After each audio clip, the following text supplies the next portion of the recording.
Assalamualaikum warahmatullahi wabarakatuh. Salam sejahtera bagi kita semua. Video ini dibuat untuk menyelesaikan salah satu tugas kelompok di mata kuliah interaksi dan strategi belajar mengajar dengan dosen pengampu Ika Noviantari SSI MPD. Sebelum kita membahas lebih lanjut, kami akan memperkenalkan diri terlebih dahulu.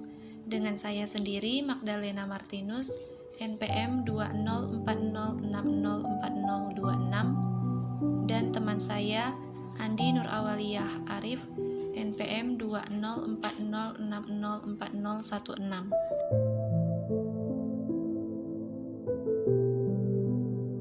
Materi yang akan kami bahas yaitu teori-teori pembelajaran.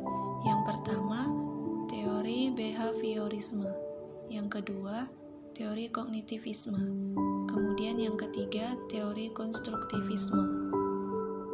Teori behaviorisme. Menurut teori behaviorisme, belajar adalah perubahan tingkah laku atau pemahaman sebagai hasil dari pengalaman. Belajar merupakan akibat adanya interaksi antara stimulus dan respon. Seseorang dapat dianggap telah belajar sesuatu jika dia dapat menunjukkan perubahan perilakunya.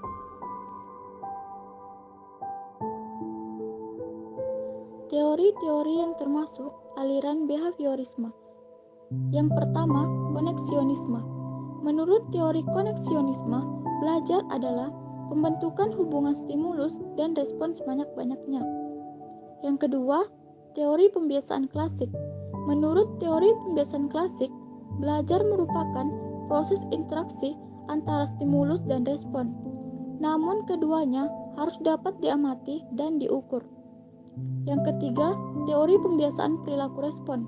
Menurut teori pembiasaan perilaku respon, pendidikan adalah apa yang tersisa ketika apa yang telah dipelajari telah dilupakan. Teori kognitivisme. Menurut teori kognitivisme, belajar adalah sebuah proses mental yang aktif untuk mencapai, mengingat, dan menggunakan pengetahuan. Teori-teori yang termasuk aliran kognitivisme. Yang pertama, teori Gestalt.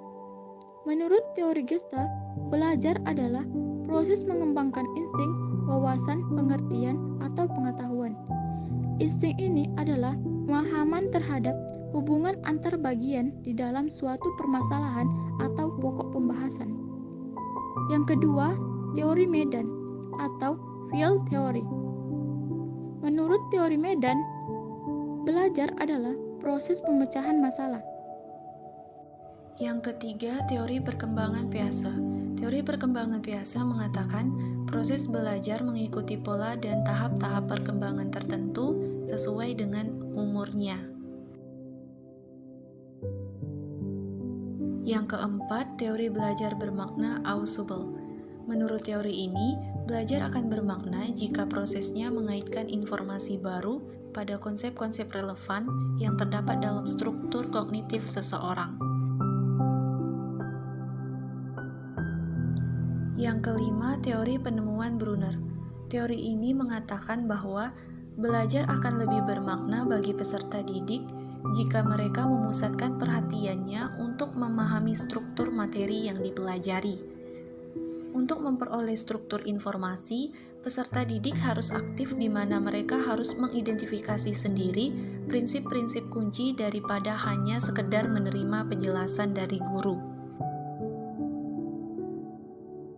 Yang terakhir atau yang keenam, teori kognitif Bandura. Teori ini mengatakan belajar itu lebih dari sekedar perubahan perilaku.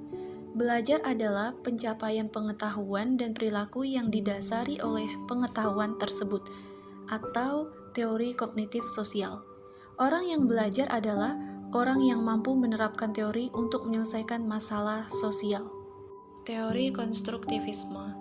Menurut teori konstruktivisme, belajar adalah proses untuk membangun pengetahuan melalui pengalaman nyata dari lapangan.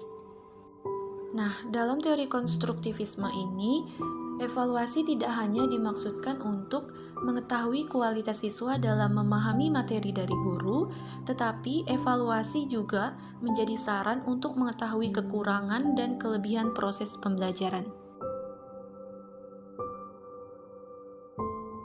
Dari pembahasan tersebut, maka dapat disimpulkan bahwa belajar menurut teori behaviorisme adalah perubahan tingkah laku akibat interaksi stimulus dan respon.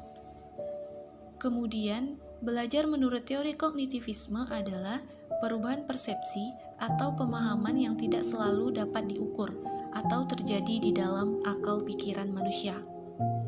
Kemudian yang terakhir, belajar menurut teori konstruktivisme adalah membangun pengetahuan berdasarkan pengalaman.